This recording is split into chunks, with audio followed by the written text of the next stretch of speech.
Ils ont été attaqués dans ce champ en face là.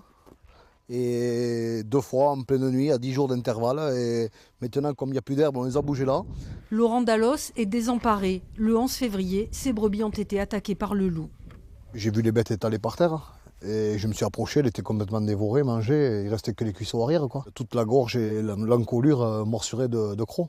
Et plein de brebis égorgées à la gorge, quoi. Donc quand vous arrivez là, vous appelez la biodiversité, les gardes, l'OFB, ils vous envoient quelqu'un, ils arrivent à 2 ou à 3, ils font leur propre enquête, tout ça, un rapport de constat, et ils repartent, quoi.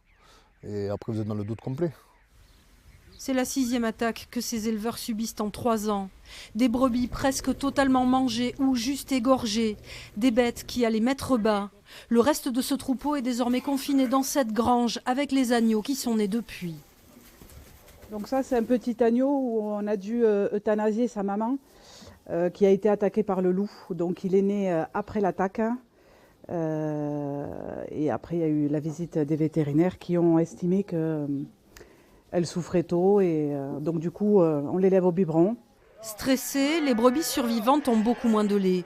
Pour ce producteur de fromage, le manque à gagner est important, sans parler de l'appréhension chaque matin, même s'il a installé une clôture électrique et des caméras de surveillance. Dans ce secteur, le loup est présent depuis 2018. La commune vient d'être classée en cercle 1, c'est-à-dire un secteur où les prédations sont constatées. L'État a donc mis en place tout un système d'aide. D'abord, l'État indemnise les pertes directes, donc les victimes de ces prédations, via un barème national.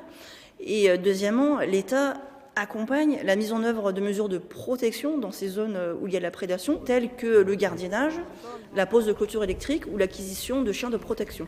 Les éleveurs savent désormais qu'ils doivent protéger leurs bêtes en montagne, mais aussi en plaine près des habitations.